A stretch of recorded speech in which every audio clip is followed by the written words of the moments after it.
राधे राधे दोस्तों, कैसे हैं? सब ठीक होंगे। मैं भी ठीक हूँ। और बहुत समय से मैं अपनी सेकेंड प्रेगनेंसी जर्नी आपके साथ शेयर करना चाह रही थी, तो मुझे टाइम हो नहीं पा रहा था क्योंकि दो बच्चे हैं और घर का सारा काम है। अकेले सब काम करती हूँ तो बड़ा बिजी शेड्यूल हो जाता है। और अब तो मेरी भाव पे मेरा शेड्यूल है, जब वो सोती है तो तभी मैं काम कर पाती हूँ। और लगभग 3 महीने उसको पूरे हो चुके हैं भाव को मेरे। और ये मेरी दूसरी प्रेगनेंसी थी। पहला बेटा ये मेरी दूसरी प्रेगनेंसी थी। पहली प्रेगनेंसी में तो मुझे इतना परेशानी नहीं हुई और लास्ट में सी सेक्शन हुआ क्योंकि मुझे पेन नहीं आया था 10 महीने तक। और इस वाली सेकंड प्रेगनेंसी में तो मुझे बहुत सी चीज़ें फेस करनी पड़ी, जिसमें कि जैसे ही मुझे 8 मंथ शुरू हुआ तो मेरा कोलेस्ट्रॉल उसमें बहुत हाई हो चुका था और मुझे कोलेस्ट्रॉल की दवाई नहीं दी डॉक्टर ने। उन्होंने कहा ये ऐसे ही मैनेज करो। और मेरा जो फैट था SGOT और SGPT लीवर में बहुत ज़्यादा बढ़ गई थी। जब हमने 8वें महीने में सारे टेस्ट कराए ऑपरेशन के लिए तो उसमें और रिपोर्ट तो मेरी ठीक थी। एक कोलेस्ट्रॉल मेरा बहुत हाई पहुंचा हुआ था और एक जो मेरी लीवर की फैट जो कि 31 और 35 होनी चाहिए लास्ट, तो वो मेरी 150 दोनों पहुंची हुई थी। और जॉन्डिस भी मुझे आ गया था। उसके बाद जब मैंने अपने नज़दीक सरकारी अस्पताल में दिखाया तो उन्हें मुझे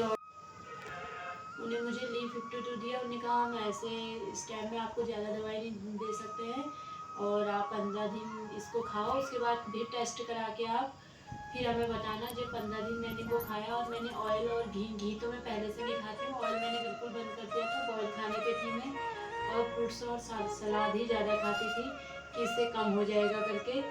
फिर जब मैंने 15 दिन बाद दोबारा चेक कराया तो जो 150 था वो 300 350 पहुँच चुका था। फिर मैं दोबारा दिखाने गई तो उन्होंने कहा आप बाहर दिखाओ और हमें मत दिखाना, ये तो आपका बहुत ज़्यादा बढ़ गया है। फिर उसके बाद मैं डरते बढ़ते हल्द्वानी दिखाने गई तो उन्होंने मुझे फिर दवाइयाँ दी कि 15 दिन के लिए। उन्होंने कहा 15 दिन दवाइयाँ खाइए और उसके बाद फिर आप टेस्ट कराना। फिर जब मैंने दवाइयाँ खाई उस टाइम तक मुझे 9 मंथ कंप्लीट होने को था और मुझे कोई भी डॉक्टर ऑपरेशन की डेट नहीं दे पा रहा था क्योंकि सबको लग रहा था कि इसका अगर ये SGOT SGPT कम आए तो हम इसको डेट दें। और वो बिल्कुल कम नहीं हो रहा था। जैसे जैसे हर हफ्ते मेरी चेकअप हो रहा था तो हर हफ्ते बढ़ते जा रहा था और बहुत ज़्यादा टेंशन हो गई थी कि अब कैसे होगा। और दूसरा और उसके बाद फिर मैं रोज़ हर हफ्ते जिस टाइम मेरी डिलीवरी होने को थी उस दिन तो मैं हर हफ्ते हर दिन हल्द्वानी जा रही थी और बस यही उम्मीद से जा रही थी कि मुझे नेक्स्ट ये डेट दे दें ऑपरेशन के लिए। और हम ऑपरेशन के लिए जब होना ही सी सेक्शन है तो सी सेक्शन के लिए ही जाए, जबकि मैं चाह रही थी कि नॉर्मल हो जाए। मैंने नैनीताल हल्द्वानी जहाँ भी डॉक्टरनी को जिस भी गायनी को दिखाई उनने सभी ये कहा कि हम नॉर्मल तो आपका नहीं करेंगे क्योंकि एक तो मैं RS नेगेटिव ब्लड ग्रुप थी, B नेगेटिव, मेरा ब्लड मिलना भी मुश्किल था और दूसरा मेरे लीवर के एंजाइम सारे बढ़ गए थे। और उसके बाद हमें फिर प्राइवेट हॉस्पिटल का सहारा लेना पड़ा।